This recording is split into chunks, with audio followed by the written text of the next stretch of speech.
여러분들 법전, 자, 법전을 다 가지고 계신다고 생각하고 185조 좀 볼까요? 185조. 우리가 185조부터 물권법이 시작되죠. 자, 185조를 보겠습니다. 자, 그 시작하기 앞서서 제 몇 가지 좀 당부 말씀 좀 드리고 시작을 할게요. 이거는 이제 1학기 지금 이제 오늘 배우려고 하는 거는 그 1학기 때 여러분들이 이제 민법 과목 중에서 1학년 1학기 때는 이제 민법 총칙을 배웠고, 이제 요번 2학기 때는 이제 물권법을 이제 배웁니다. 그리고 내년 2학년 돼서는 1학기 때는 이제 채권법을 배우고, 그리고 여러분들이 이제 그 4학년 2학기 돼서 친족 상속을 배우면서 이제 민법이 다 끝나요. 마무리를 칩니다.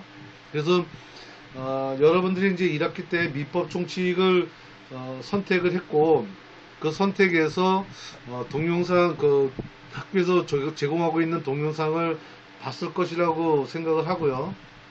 봤을 거라고 전제를 생각하겠습니다.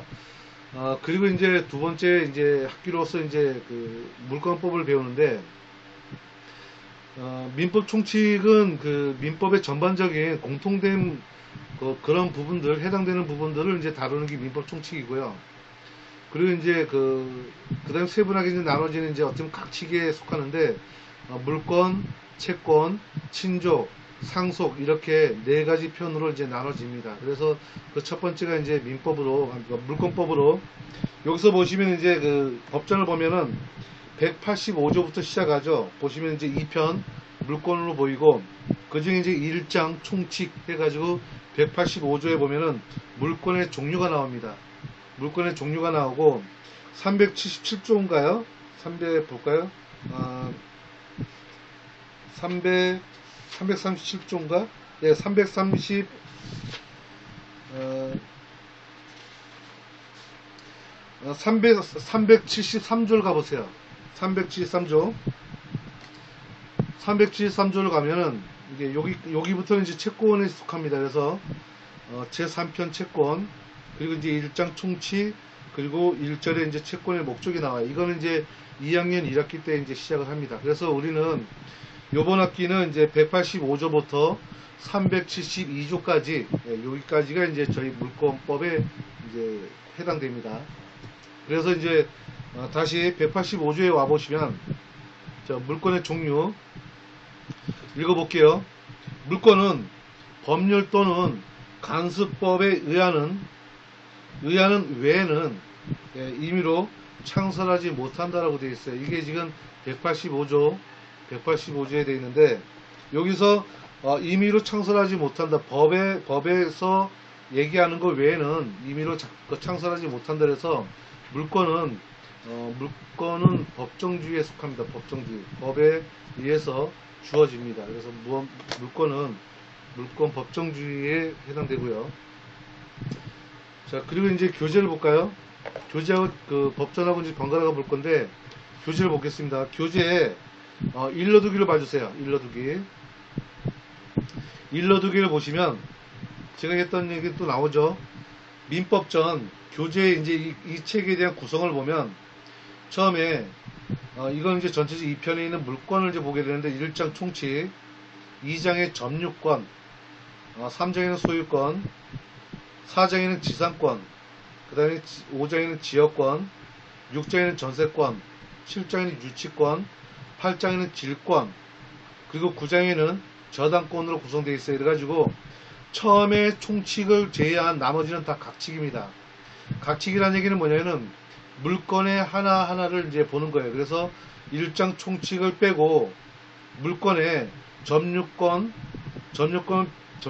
소유권을 빼고 난 다음에 지역권, 지상권, 지역권, 전세권, 그 다음에 유치권, 질권, 저당권, 이렇게 해서 이제 물권은 총 8개로 나눠져, 8개. 종류는 물권은 8개입니다. 그러니까 민법에서 얘기하고 있는 물권은 이 8개 외에는 없어요. 뭐 나머지 이제 물권에 준하는 것도 있는데, 그거 말고는 나머지는 민법전에서 얘기하고 있는 물권은 요 8가지입니다. 그래서 보시면 물권법은 물건에 대해서 그 권리관계 또는 그 권리관계에 의한 변동 이런 것들을 규율하고 있는데 규율하고 있는 특수법에 해당되고요. 본권인 소유권과 이를 제외하고 있는 제한물권 요 위에서 얘기하는 본권인 소유권이라는 얘기는 뭐냐면 점유권을 빼고 이 소유권은 본권에 해당된다는 거예요. 그리고 나머지 제한물권은 지상권, 지역권, 전세권, 유치권, 질권, 그 다음에 저당권 이러한 6개는 제한물권에 해당됩니다. 나중에 또 얘기할 겁니다. 그리고 점유하는 상태를 보호하고 있는 이 점유권 이렇게 이제 나눠지게 구성되어 있고요. 제한물권을 다시 용익물권하고 담보물권으로 구분된다고 되어 있어요. 그래서 용익물권은 그 외에 있는 4장, 5장, 6장에 해당되는 지상권, 지역권, 전세권을 용익물권이라고 하고 있고요. 밑에 이제 두 번째 담보물권은 7장, 8장, 9장에 있는 유치권, 질권, 저당권 이게 담보물권에 해당됩니다. 이렇게 이제 구분되어 있어요. 자, 이래서 교재는 5장으로 구성되어 있다는 겁니다. 자, 그리고 이제 물권편에 보면은 총론하고 이제 물권의 변동에 관해서 1장과 2장에서 설명하고 있고 제3장에서는 기본물권은 점유권하고 소유권을 얘기하는 거고요. 4장에서는 용익물권, 그 다음에 5장에서는 담보물권 이렇게 해서 이 책의 교재는 5장으로 구성되어 있습니다. 그래서 1장, 2장은 물권에 대한 총론하고 물권의 변동에 대해서 얘기하고 있고 그 다음에 3장은 기본물권인 저당권하고 점유권하고 소유권 그 다음에 4장에는 용익물권인 지상권, 지역권, 점유권 5장은 담보물권인 유치권, 질권, 저당권 이렇게 이제 구분해서 설명하고 있습니다. 자, 그런데 이제 교재 보세요. 그런데 물권의 기본 내용을 전체적으로 이해하는 것은 매우 어려운 상황에서 다시 핵심 부분만 따로 정리해서 총 5장으로 교재 체제를 구성하는 것은 거의 불가능에 가깝다 해서 이 교재는 요약 중에서 또 요약한 책이에요. 그래서 여러분들은 이 교재만 가지고 만족하지 마시고 교재 내용을 끝나고 난 다음에 시중에 있는 책을 물권편에 있는 물권편 어떤 책도 상관없어요. 물권편이라는 민법이라는 책 말고 물권편이라는 책을 하나 사다가 한번 봐주시는 것도 나쁘지 않습니다. 자, 그래서 이 교재는 이제 이렇게 구성되어 있고요. 그리고 이제 여기서 보면은 이제 교재의 집필 원칙을 보세요. 집필 원칙은 이거는 이제 강의는 15장으로 나눠져 있어가지고 다시 강의 차수인 15장 체계로 이렇게 이제 나누었다는 겁니다. 나눠서 이제 정리했다라는 거예요. 자, 이제 넘겨보시면은 물권 변동의 기초에 대한 이해를 토대로 물권법에 대한 기본 체제를 습득하도록 다음과 같은 원칙을 지켰다는 겁니다. 자, 이게 이 책에 대한 원칙이에요. 첫 번째는 최대한 쉽게 쓰려고 했다는 거고, 두 번째는 강의 체제에 맞춰서 서술했다는 겁니다. 무슨 얘기냐면 우리가 지금 동영상 강의 있죠. 동영상이가 15강으로 되어 있는데 그 15강의 체제에 맞게끔 이 책이 서술되어 있다는 거예요. 그래서 좀 앞뒤가 좀 왔다 갔다 할 수도 있다는 얘기예요. 법전에서 이제 뒤로 앞뒤로 이제 왔다 갔다 할 수도 있어요. 자, 세 번째는 워크북하고 연계해서 효과적으로 학습할 수 있게끔 되어 있다는 거예요. 여러분들 아마 교재하고 워크북이 다 있는 거 알고 계시죠? 다 그렇게 받으셨을 거예요. 자, 네 번째는 법조문의 내용에 맞게끔 배치했다는 겁니다. 우리 집 법조문 있죠? 법조문에 맞게끔 배치했고 매체 강의에 맞게끔 서술했다는 거예요. 그 매체라는 건 동영상 강의를 얘기하고 있습니다. 그리고 다섯 번째는 이게 굉장히 중요한 얘기예요. 무슨 얘기냐면 각주를 달지 않았다는 거예요. 각주를 달아야 되는데도 불구하고 이 교재는 각주를 달지 않았기 때문에 그런 거를 감안해서 봐달라는 겁니다. 이 각주를 안 달았다는 얘기는 근거, 이러한 문장은 어떤 근거로 하고 있다는 거에 대해서 설명을 조금 디테일하게 하지 않았다라고 보시면 돼요. 그거는 좀 양해를 구하는 얘기입니다. 그래서 여섯 번째를 보면은 학설을 소개하는 데 있어가지고 통설하고 다수설을 중심으로 소개했고 필요에 따라서는 유력설도 소개했다라는 거예요. 이거는 이제 학설에 불과한 거니까 여러분들은 뭐 매번마다 얘기를 들으실 거고 또 듣겠지만 우리가 이제 모든 그 법을 배울 때는 판례 중심으로 배워요. 판례 중심. 그래서 여기서 얘기하는 통솔과 다수솔, 판례, 그리고 또 필요하다면 유력설도 소개했다라는 거. 자, 그러면 이제 학습하는 방법을 봅시다. 여러분들이 이제 혼자서 만약에 학습하게 되면은 이런 방법으로 학습을 하라는 거예요. 우선 법전을 중심으로 이렇게 법전을 먼저 보고요. 법전을 먼저 준비하시고, 그리고 기본서, 교과서에 대한 기본서를 먼저 보게 되는데, 기본서를 보는 거예요. 법전을 준비하시고 기본서를 보는데, 법전을 보지 않는 습관은 법률 공부하는데 굉장히 안 좋은 습관이라는 얘기예요. 그래서 여러분들은 당분간은 여러분들이 그 4년 물론 이제 그 전에 이제 졸업하는 분도 있겠지만, 여러분들이 방송통신대학교를 졸업하기 전까지는 이 법전을 꼭 가지고 다니면서, 아니면 꼭 책 볼 때 항상 법전을 옆에 있으면서 옆에다 놔두고 교재를 봐주시는 그런 습관을 꼭 가지고 계세요. 자, 그리고 세 번째 줄에 보면은 물권법의 쟁점을 체계적으로 정리해서 그 관계되어 있는 학설 그리고 판례 중심으로 그렇게 학습을 하라는 겁니다. 여러분들은 아마 이 내용을 읽어보시더라도 뭐 그런가 보지 하고 볼 거예요. 근데 자, 다시 한번 볼게요. 물권법에 대해서 쟁점을 체계적으로 정리하라고 되겠죠. 자, 쟁점이라는 거는 제가 진행하면서 얘기할 거예요. 우리가 보통 보면은 책의 구성이 1편으로 되어 있고, 그 다음에 1장, 그 다음에 1절, 그 다음에 뭐 가, 나, 뭐 반가로 1, 양가로 1, 이런 식으로 책이 구성되어 있는 게 볼 거예요. 그게 다 나름대로 이제 우리가 블록 이렇게 분류를 한 거죠. 나름대로. 그 분류했다는 얘기는 뭐냐면, 그 분류하는 하나하나가 다 뭐냐면 쟁점이에요. 쟁점. 여기 우측에 보세요. 차례를 보시면 처음에 1장 총론이 나오죠. 총론이 나오고, 여기서 보면은 이제 4절 보세요. 4절에 보시면 물권의 효력을 보시면 처음에 총설이 있고, 우선적 효력이 있고, 그 다음에 물권적 청구권이 이렇게 나오죠. 자, 그럼 우선적 효력에는 여러 가지 또 나눠지겠죠. 그럼 그 우선적 효력에 대해서 여러 가지 또 세분하게 또 나눠지면, 그 세분하게 나눠진 게 하나하나가 다 쟁점이라고 보시면 돼요. 쟁점. 그래서 우리가 여기서 얘기하고 있는 물권법의 쟁점을 체계화하라는 얘기는 뭐냐면은, 만약에 1장에 여러 절이 있으면 그 절이 하나하나의 그 쟁점이라고 봐주시고, 그 쟁점이 어떠한 체계로 되어 있는지 그런 거를 좀 보라는 거예요. 이건 어떻게 보면 이제 숲을 보라는 얘기죠. 나무를 보는 게 아니라 이제 전체적인 숲을 좀 정리해 보라는 거예요.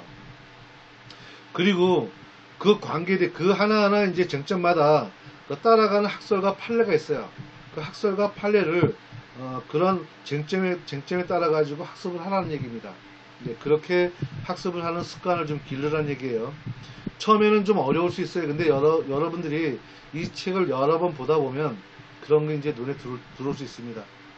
자, 판례는 교재에 표시돼서 판례 번호를 대법원 인터넷 홈페이지에 접속해서 얻을 수 있다고 되어 있죠. 그래서 여기서 보시면은 대법원 인터넷이라 해가지고 여러분들 그 네이버에 검색창에다 검색을 하게 되면 이 홈페이지가 나와요. 이거 거기 들어가셔서 이 판례 번호, 교재에 있는 판례 번호를 여러분들 당분간은 판례 번호를 하나하나 다 검색해 보세요. 시간이 좀 걸리더라도 좀 처음에 배울 때는 여러분들이 속도를 빨리 갈 필요가 없어요. 천천히 가더라도 하나하나 판례를 찾아보세요. 예, 그 이유가 있습니다. 판례를 찾다 보면은 공통된 것이 보이고요. 그리고 판례가 이렇게 구성되어 있구나. 판례 내용은 이러이러한 내용이구나 하고 세분하게 볼 수 있어요. 그러면 여러분들 책에 뭐 한 15페이지 볼까요? 15페이지. 책 15페이지 좀 가보세요. 제가 이미지로 한번 열어봤는데 15페이지 양가로 위에 보면 건물 나오죠. 건물. 1시간 동안 이런 얘기를 할 겁니다. 1시간 동안. 자, 건물 보면은 거기 네 번째 줄 보세요. 대법원 판례 나오죠. 대법원 판례 2000년 10월 27일 2000-39582 이렇게 나오죠. 이게 판례 번호거든요. 2000-39582 하고 여러분들이 지금 아까 좀 전에 얘기했던 대법원 인터넷 홈페이지에 여기 들어가셔서 이렇게 쳐보세요. 거기 이제 판례, 대법원 판례면 판례 나오거든요. 거기에 이제 검색창에다가 39582 하고 엔터 치면은 요게 관련되어 있는 사건이 쭉 나옵니다. 대법원 사건이 쭉 나와요. 그게 이제 대법원 판례입니다. 거의 넷째 줄 또 내려오면 대법원 판례 또 나오죠. 대판 1962년 1월 31일 날 판결된 건데 4193 민상 859라고 되어 있죠. 요걸 그대로 검색을 하세요. 자, 두 개 나왔죠. 그리고 이제 방가로 3의 수목과 미분리 과실에 대해서 5줄 내려오면 대판 1967년 2월 8일 66-2442 이렇게 나오죠. 이렇게 이제 여기 요 면에는 벌써 판례가 4개가 나왔네요. 요 4개를 판례를 다 읽어보세요. 여러분들 검색해서 하나를 다 보세요. 그러면 요 한 면을 여기 지금 그 15페이지 하나를 보는데 여러분들 최소한 아마 1시간 넘게 걸릴 수도 있어요. 요 한 페이지를 보는데 그럼 시간이 많이 걸리죠. 근데 그렇게 해보라는 거예요. 여러분들 그렇게 보세요. 천천히 가더라도 그렇게 책을 보시면은 여러분들한테 큰 도움 됩니다. 속도는 굉장히 느리죠. 뭐 한 페이지 보려고 1시간 봐야 되고 뭐 이렇게까지 갈 수 있어요. 하지만 그렇게 가보라는 얘기입니다. 다시 이제 학습 방법으로 와보세요. 학습 방법으로 와보시면 대법원 인터넷 홈페이지 접속해서 지금 그렇게 교과서에 있는 판례가 나올 때마다 하나하나 검색해서 보세요. PC가 없으면 여러분들 스마트폰으로 검색할 수 있습니다. 스마트폰으로 익스플로러 들어가 가지고 검색을 하면 대법원 여기 판례 있죠. 대법원 인터넷 홈페이지 거기서 대법원 판례 보면 검색이 다 되니까 꼭 그렇게 검색을 좀 해보세요. 자, 그리고 이제 기말 시험과 관련해서 객관식 문제에 대한 대비가 필요하다고 되어 있어요. 이 객관식 문제에 대한 대비는 별도로 제가 누차만 말씀드린 것처럼 저희 카페에 가보시면은 물권법에 가보면 거기에 이제 게시판에 이제 기출문제 제가 정리한 자료가 있어요. 아마 그게 빨갛게 되는지 파랗게 되는지 한번 여기서 검색해 볼까요? 검색해서 보겠습니다.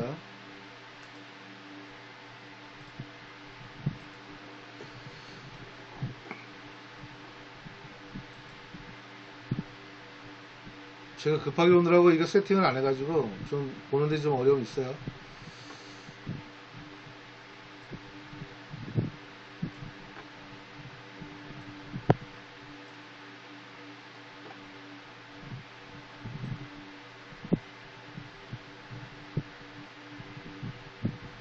잘 보이시나요? 화면이? 여러분들 게시판에 글 좀 남겨주시고 화면이 잘 보였나요?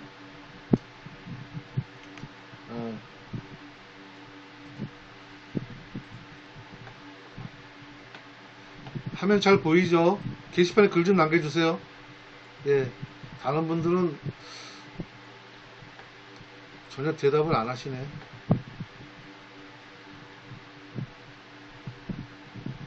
처음 들어오신 거니까 자, 다음으로 가야 되죠. 다음에 예, 문세영군님 오셨네요. 예, 어서 오세요. 뭐 아시는 분들은 이미 알겠지만 처음 듣는 분도 있으니까 천천히 가봅시다. 자, 이제 다음으로 가야 되겠죠. 다음으로 가서 여러분들 어떻게 검색했는지 모르겠는데 뭐 저스티스로 검색하면 되죠. 저스티스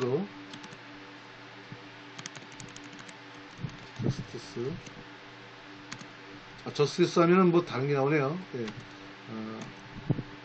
스터디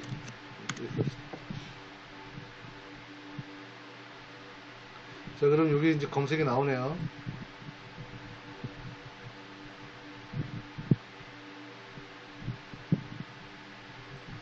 지금 제가 여기 카페를 왜 들어왔냐면은 여러분들 물권법 자료를 어디서 다운받는지 보여줄, 이미 뭐 자료를 내리받기인 사람도 있겠지만 볼게요. 메뉴에 보시면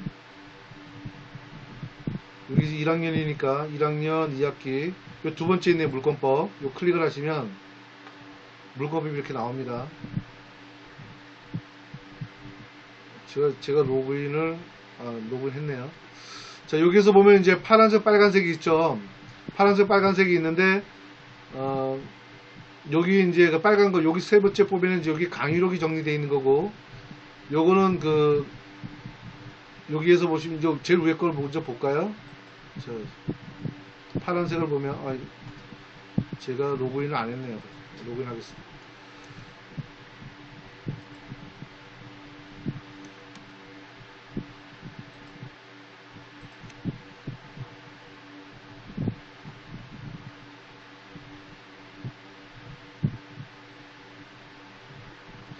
여기서 보시면은 이렇게 나오죠. 2018년도니까 재작년이니까 요거는 패스하고 2019년도 자료를 봐야 되겠죠. 그래도 다시 뒤로 가겠습니다.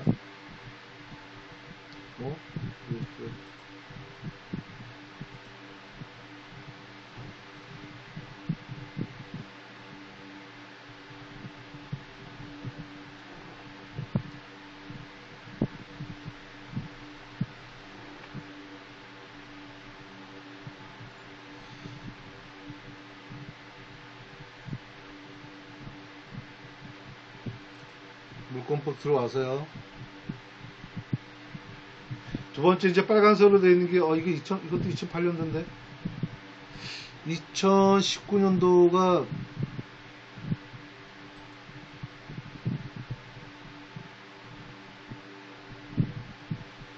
2019년도가 왜 죄송합니다. 2019년도가 제가 자료를 안 올렸나요? 제 자료 좀 볼게요.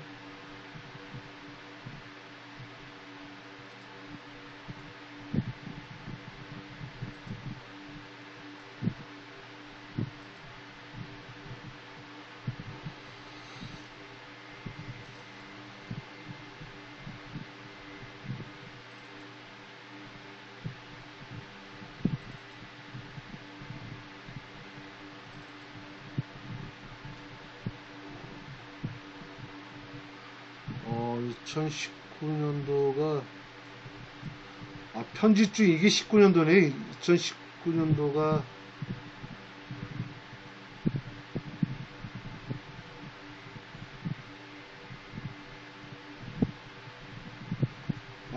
여러분들 이걸 다운받으세요. 내리받기를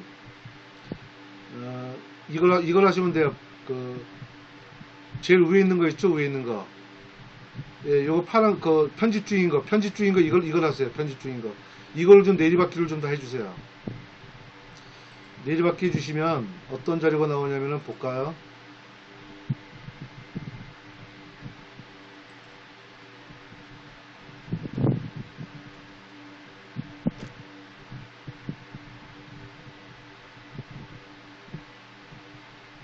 이거는 이제 기말시험 대비로 해서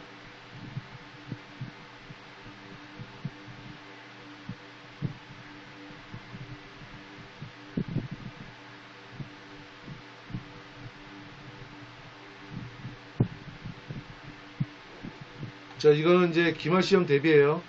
여기서 보시면은 2019년도 제가 자료를 찾아봐야 되겠는데 여러분들이 이제 다운받으시면 이제 이렇게 자료가 나와요. 자료가 나오는데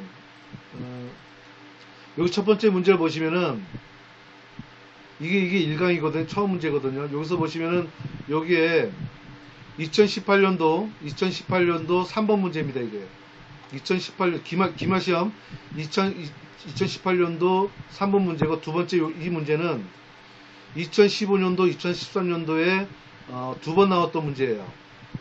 그리고 세 번째 문제 보면 이것도 2013년도에 나왔던 거고요. 이 옆에 있는 번호는 답입니다. 답. 이거에 대한 답이에요. 답을 쓴 겁니다. 이렇게 해서 이제 쭉 내려가요. 이거는 이제 이 문제는 2010년도, 2006년도, 2002년도 이렇게 해서 세 번 나왔던 문제예요. 이렇게 해서 다시 여러분들이 그 학습 방법에 와보세요. 학습 방법에 와보시면 기말시험과 관련해서 객관식 문제에 대한 대비가 필요하다 그랬는데, 그거는 이걸 가지고 대비하시면 돼요. 지금 그 자료를 내리받기 해가지고 여러분들이 교재에 있는 거를 공부하시고 난 다음에 이 자료를 가지고 여러분들이 참고 삼아서 공부하시면 됩니다. 여기서 그 라인이 거 있는 건 뭐냐면은 요 라인과 다음 라인이 어디 있냐면은 여기 있죠. 여기에 요 라인이 또 이렇게 거져 있죠. 이거는 뭐냐면은 요 사이에 있는 문제는 같은 유형이에요. 같은 유형을 한 군데 묶은 겁니다. 제가 묶어가지고 이렇게 간 거니까 여러분들이 그렇게 참고 삼아서 참조하세요. 그래서 어떻게 보면은 이제 여러분들이 기말 대비할 때 이렇게 이제 객관식 문제, 기출 문제죠. 기출 문제를 풀어가면서 여러분들이 대비하시면 됩니다. 그래서 물권법은 제가 이제 따로 팁을 알려줬어요. 팁을 또 알려주는 것도 있는데 지금 이제 아마 1학기 때에도 과제물로 했죠. 과제물로 기말 시험을 이제 대처했는데 아마 요번 2학기도 과제물로 대처할 가능성이 굉장히 높아요. 그래가지고 만약에 과제물로 대처한다 그러면은 1학기처럼 제가 따로 과제물 작성하는 방법을 따로 알려드리고 기말 시험을 객관식으로 만약에 본다고 했을 때는 지금 방금 이 문제를 어떻게 푸는지 푸는 방법, 그리고 또 어떤 문제가 나올 것인지 하고 제가 이렇게 찝어드려요.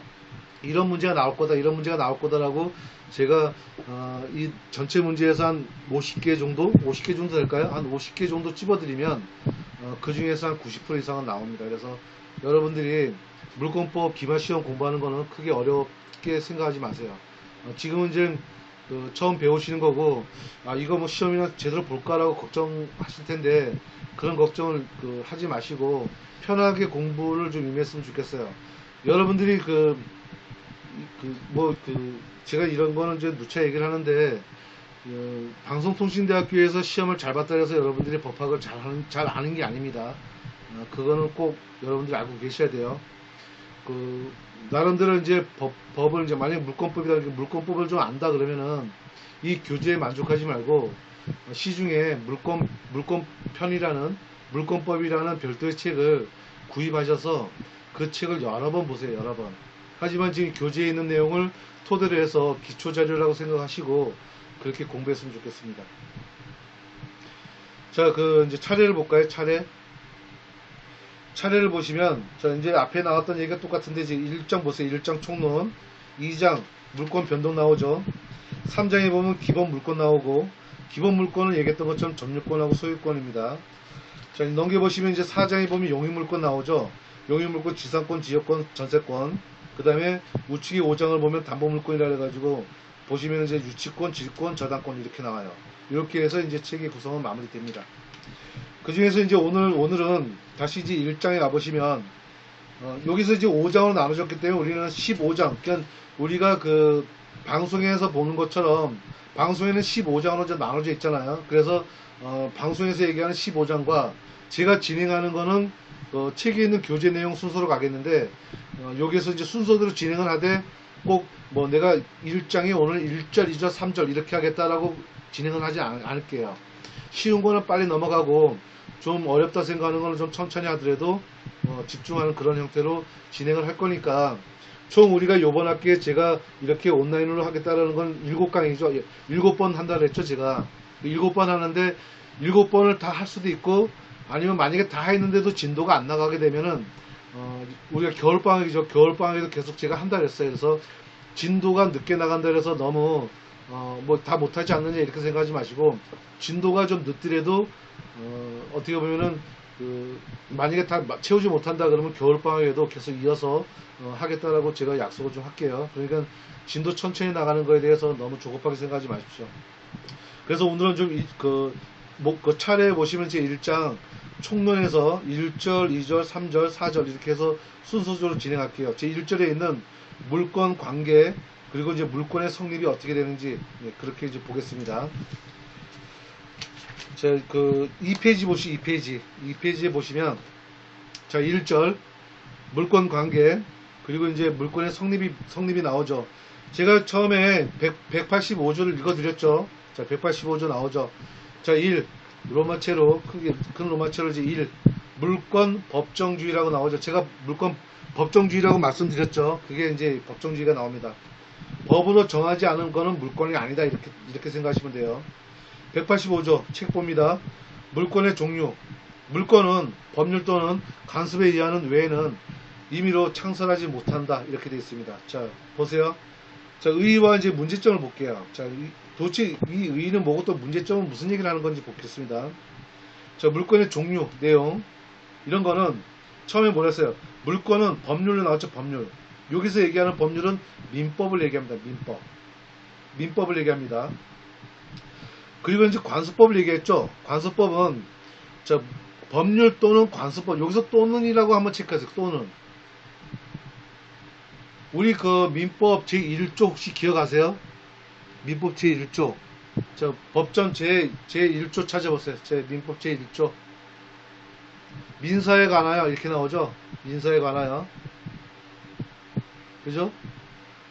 여기서 얘기하는 우리는 그 법률은 또는이지만 여기서는 이제 민사에 관하여. 자 보겠습니다.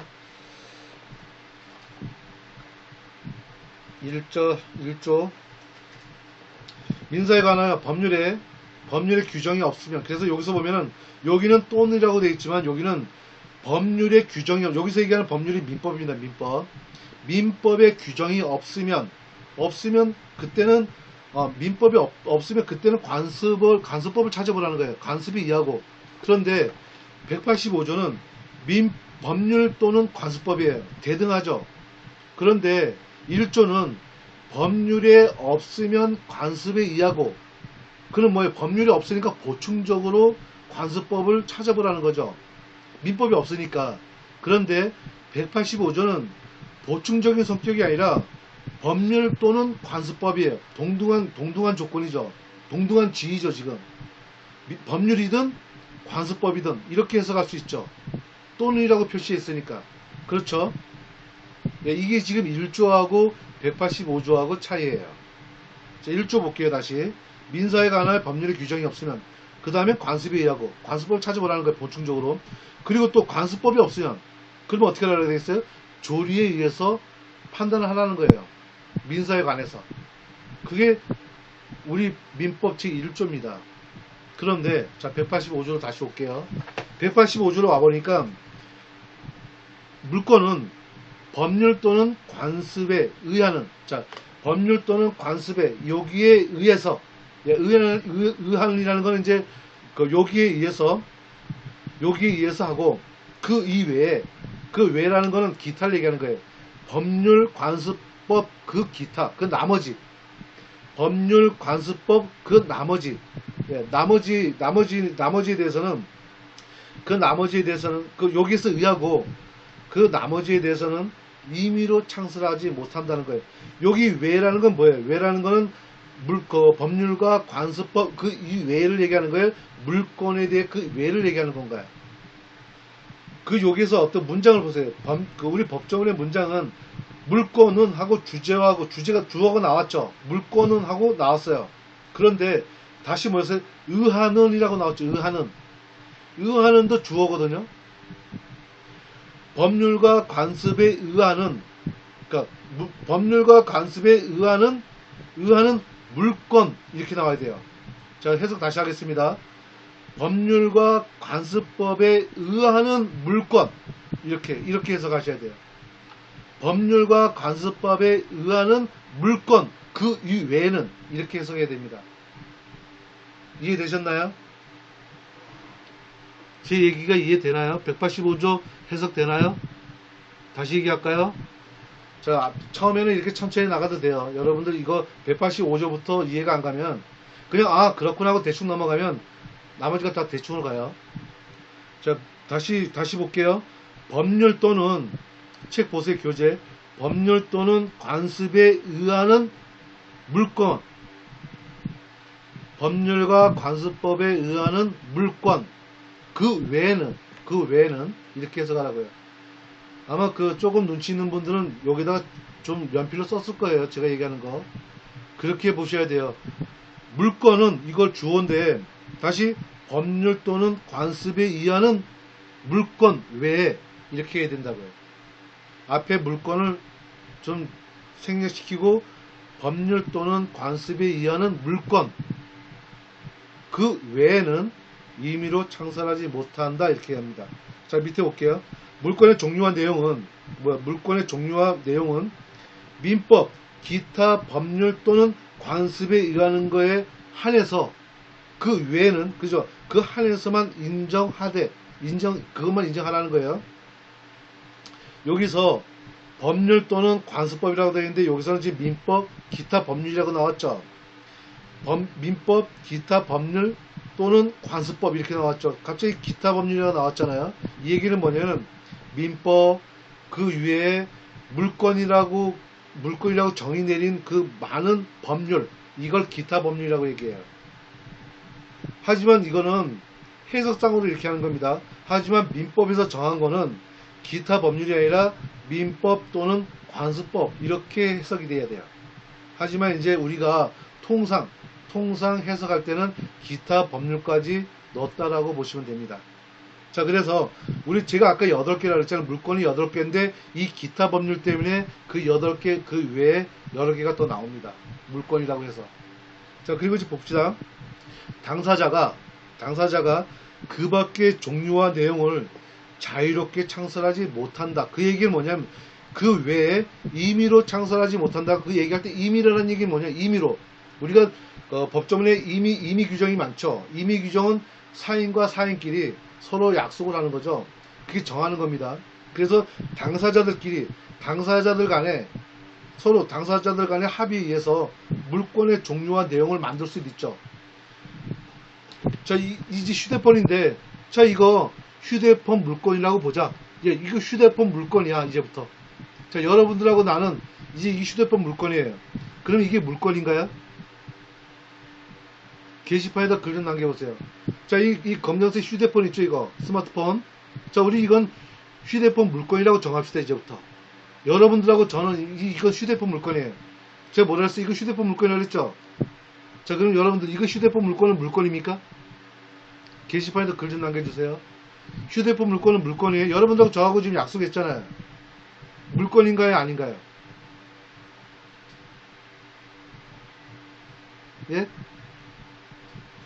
다 앞에 안 계시나요? 예, 아니요. 예, 아니죠. 예, 아니죠. 지금 방금 얘기했잖아요. 여러분들하고 저하고 임의로 약속한 거 당사자들끼리 만들었죠. 지금요. 이거 만들었죠. 지금 그 휴대폰 물건이라고 만들었잖아요. 지금요. 지금 뭐라 그랬어요. 여기서 보세요. 당사자가 그 밖의 종류와 내용을 자유롭게 창설하지 못한다라고 되어 있어요. 이게 휴대폰 물건 이런 거 만들지 말라는 거예요. 네, 이런 거 만들지 말라는 거예요. 창설하지 못한다고 되어 있습니다. 민법에서. 어디서요? 185조에서. 그게 뭐예요? 물권 법정주의입니다. 법으로 정해진 거 외에는 물건이 아니라는 얘기입니다. 이게 물권 법정주의예요. 그 얘기를 하는 겁니다. 지금. 그래서 185조는 물권 법정주의라고도 합니다. 자, 이제 가볼까요? 배타적 지배권인 물건을, 자, 이 물건은 배타적 지배권을 가지고 있어요. 채권은 그렇지 않습니다. 하지만 물건은 배타적. 자, 배타적이라는 게 무슨 뜻인가요? 자, 보세요. 저 스마트폰, 이게 제 거예요. 제 겁니다. 자, 제 겁니다. 이걸 여러분들한테, 만약에 여기 이제 한 분한테 제가 이 스마트폰을 줬어요. 자, 스마트폰을 줬습니다. 그러면 이게 제 겁니까? 아니면 그 받은 분 겁니까? 스마트폰이. 누구 거예요? 누구 거예요? 제가 줬어요. 그러면 이게 제 겁니까? 아니죠. 그 받으신 분 거죠. 이걸 우리가 점유했다는 점유. 우리 점유권이 물권이었죠. 자, 물권이 점유권이 물권이었어요. 그죠? 여러분들 이제 여러분들 표정을 못 보니까 자, 천천히 갑시다. 점유권이 물권이에요. 자, 이거 제가 점유하고 있어요. 자, 이걸 여러분들 중에 한 분한테 줬습니다. 그러면 그분이 점유하죠. 자, 그분이 점유하면 이게 배타적이에요? 이게 배타적입니까? 이게 배타적이 아니죠. 배타적이라는 얘기는 뭐냐면은 이 스마트폰을 만약에 제가 점유하고 있어요. 그런데 여러분들 중에서 임의적으로 이거 줬어요. 줬으면은 이 스마트폰에 대한 권리, 점유권이 저한테 있어야만이 이게 배타적이에요. 모든 사람한테 다 적용되어야 되는 게 배타적이라는 뜻입니다. 모든 사람한테 전부 다 적용되는 게 배타적이에요. 자, 볼게요. 배타적 지배권이라는 건 뭐냐면은 모든 사람한테 다 지배권을 주장할 수 있다. 이게 배타적이라고요. 그런 것이 물권이라는 거죠. 물권. 그래서 배타적 지배권인 물권을, 그냥 물권은 결국 뭐예요? 배타적 지배권을 가지고 있다는 얘기예요. 이거는 다른 사람한테 점유권을 가더라도 점유를 하더라도 이건 제 거라는 거예요. 제 점유라는 거예요. 결국 뭐예요? 스마트폰은 부동산이 여기서 얘기하는 물건이 아니라는 얘기예요. 물건이에요. 배타적이 아니면은. 예, 그래서 배타적 지배권인 물건을 이처럼 법률에 엄격히 규정하는 것은 공시 원칙을 철저히 관찰함으로써, 여러분들 공시 원칙 체크하세요.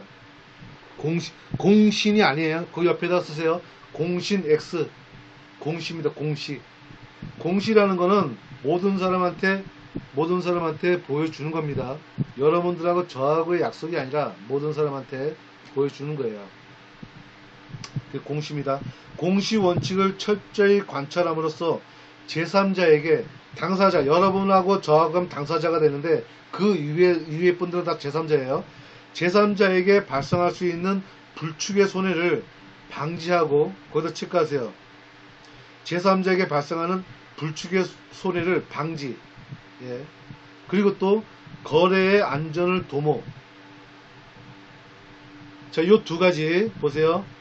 불축의 손해를 방지하는 것과 거래의 안전을 도모하기 위해서 배타적 지배권에 대한 물권을 법으로 엄격히 규정하고 있다는 거예요. 그게 물권입니다. 그렇지 않으면 그거는 물권이 아니에요. 네. 자, 그런데 민법에서 정하고 있는 물권의 종류와 내용은 매우 제한적이죠. 8개밖에 안 됐죠. 매우 제한적이지. 8개밖에 안 됐잖아요. 그죠? 그래서 물권 거래에 대해서 요구하고 있는 수요에 대한 탄력적인 적용을 하지 못한다는 거죠. 그래서 여러 가지 분쟁을 해결하는 데 있어서 문제가 되죠. 그래서 이러한 분쟁들을 제어하지 못한다는 것에 대해서 문제가 발생했다는 겁니다. 발생을 하는데 이러한 것들을 어느 정도 보완하는 역할로서, 보세요. 어느 정도 보완하기 위해서 민사특별법 체크하세요. 민사특별법. 이게 그 위에서 얘기하는 기타 법률입니다. 기타 법률.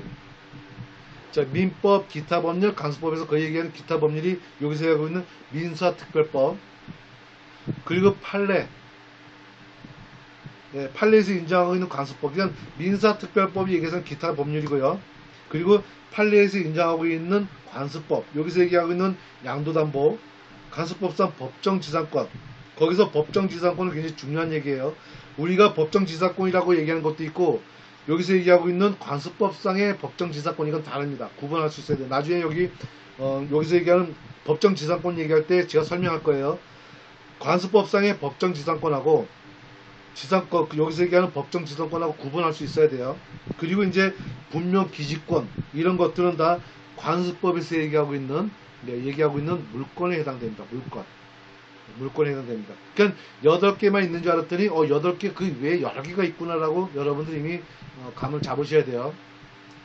자, 그러면 민법에선 얘기하고 있는 거는 8개. 그리고 나서 여기서 민사특별법 또는 이제 판례에서 인정하고 있는 관수법, 이런 것들은 다 판례에서 인정하고 있는 관수법들은 다 물권에 해당된다.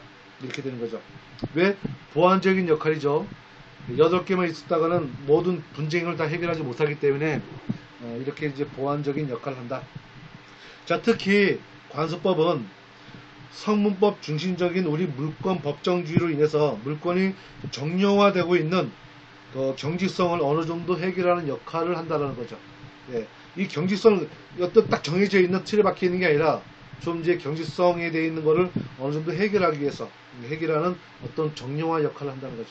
그게 이제 지금 얘기하고 있는 이제 법정 물권주의에 대해서, 물권 법정주의죠. 물권 법정주의에 대해서 이제 어느 정도 커버하는 그런 역할을 한다는 겁니다. 그래서 이제 그 의의와 문제점을 이제 우리는 봤어요. 자, 다시 한번 이제 해석해 볼게요. 우리가 얘기하는 물권 법정주의에 대한 의의 살펴봤고요. 그리고 어떤 문제가 있는지 봤죠. 민법에서 얘기하고 있는 물권의 8개만 가지고는 모든 분쟁을 해결할 수 없으니 그런 것을 보완하기 위해서 여기서 얘기하고 있는 민사특별법이라든가 판례에서 인정하고 있는 그런 관수법을 도입함으로써 그런 이제 문제점을 이제 해결했다는 거죠. 그러면 문제점을 해결했다는 얘기는 그것 문제점이 있었다는 얘기죠. 예, 그래서 이러한 문제점도 있다라는 거 꼭 체크해 주세요. 자, 두 번째 185조를 어떻게 해석할 거냐 이거죠. 자, 이 해석이라는 문제는 왜 나왔냐면은 여러분들이 제가 좀 전에 딱 얘기했는데 한 번 더 얘기할게요. 185조하고 민법의 제1조, 민법 제1조는 그 민법의 전반적인 게 다 영향을 미치거든요. 그러면 민법 제1조와 민법 185조는 비슷합니까? 비슷하지 않죠. 적용하는 게 완전 다르죠. 민법 제1조는 민사에 관하여 법률이 없으면 관습에 의한다고 되어 있는데 여기서는 지금 법률과 관습법을 또는이라고 표시했단 말이죠. 그러면 구조가 달라요. 1조는 보충성인적인 원칙이 가지고 있는데 지금 185조는 대등적인 그런 원칙을 가지고 있단 말이죠. 그러면 어떻게 해석할 거냐? 그게 이제 문제가 되는 겁니다. 자, 살펴볼까요? 마지막 줄. 물권은 법률 또는 관습에 의하는 외에는, 제가 이렇게 해석하라고 했죠. 법률 또는 관습에 의하는 물권 외에는, 이렇게 해석하라고 되어 있죠. 법률 또는 관습에 의하는 물권 외에는, 네, 이렇게 해석하라고 되어 있어요. 그래서 이제 여기 그 우측에 보면 이제 첫 번째 법률 나오죠. 법률은 얘기했던 것처럼 이제 그 형식적인 의미의 법률을 뜻하죠. 그래서 대표적인 게 이제 민법이다, 민법. 그래서 여기서 말하는 법률은 형식적 의미의 법률을 뜻한다. 이거는 이제 국회에서 이제 제정합니다. 양가로 2. 양가로 2에서 보면 관습법과 법률의 관계를 봅시다. 제1조와의 관계를 보면 민법 제1조와 같이 185조에서의 관습법도 선문법에 의하면 보충적인 효력밖에 없다라는 보충적 효력. 이게 보충적 효력이 이제 학설입니다. 이렇게 보충적 효력설이 이제 하나 나왔고, 그리고 민법 185조는 제1조의 예외로서 물권에 있어서는 관습법이 성문법하고 대등한 효력을 갖는다라는 대등적인 효력설, 이렇게 두 개로 대립된다는 겁니다. 이해되셨죠? 보충적인 효력설, 민법 제1조에서 의하는 보충적 효력설이 맞다라는 거 하나, 그리고 185조는 민법 제1조 그 외에 물권에 있어서만은 관습법이 성문법하고 대등한 효력을 갖는다라고 봐야 된다라는 대립된 거라는 거죠. 자, 후자의 견해에 의하면, 후자라는 건 뭐예요? 여기서 얘기하는 대등적 효력을 얘기하는 겁니다. 물권에 있어서만은 대등하다 이거죠. 후자의 견해에 있어서는 민법, 기타 법률이 규정한 물권이더라도 그 내용을 달리하는 관습법의 효력을 인정될 수 있다라는 것이 주장된 것이에요. 그래서 학자들이 보충적 효력설이 맞다라고 하는 학자가 있고, 여기서 얘기하는 그 대등적인 효력설이 있다라는 걸로 주장하는 학자들이 이렇게 대립된다는 거죠. 자, 세 번째 볼게요. 임의로 창설하지 못한다라는 의미가 있었죠. 임의로. 이거 말 그대로요. 법률 또는 관습이 인정하지 않는 그 임의죠. 사인들끼리 새로운 종류와 또는 물건을 당사자가 임의로 만들 수는 없다라는. 자, 중요합니다. 거기서 체크하세요. 종류를 강제하고 있습니다. 물건의 종류를 강제하고 있죠. 그리고 또 뭘 강제하고 있어요? 내용을 강제하고 있죠. 마지막 보세요. 문장 마지막 보세요. 가로. 내용 강제죠. 그래서 종류도 강제하고 있고 내용도 강제하고 있어요. 이게 법정주의입니다. 그래서 이 두 개만 체크하시면 돼요. 종류도 강제하고 있고, 내용 봅시다. 법률 또는 관습에 인정하고 있는 종류의 물건이라도 법률 또는 관습이 정하는 것과는 다른 내용으로, 그러니까 다른 종류로, 다른 내용으로 이렇게 부여하지 못한다. 그래서 종류 강제, 내용 강제, 이 두 개는 꼭 체크해 두세요. 처음에 많이 낯설어요. 이게 문장이 낯선데 여러분들 계속 반복적으로 보다 보면은 또 이제 기말시험 대비하다 보면 이런 게 이제 익숙해집니다. 자, 이제 양가로 4 봅시다. 강행규정이라고 되어 있죠. 여러분들 강행규정은 물권법은 대부분이 100%가 아니에요. 대부분이 강행규정으로 이루어져 있어요. 그래서 법정주의예요. 법정주의. 법으로 정해졌다는 거죠. 그러면 대부분은 다 강행규정입니다. 그에 반해서 채권법은 임의규정이 대부분이에요. 물권법은 강행규정이고 채권법은 대부분 임의규정입니다. 그렇게 좀 체크해 두세요. 뭐 채권법 해놓고 임의규정, 대부분 임의규정 이렇게 또 메모하셔도 괜찮습니다. 자, 강행규정 밑에 봅시다. 민법 185조는 강행규정으로서 이 규정에 위반하는 법률 행위는 뭐라고 해서 동그라미 쳐주세요.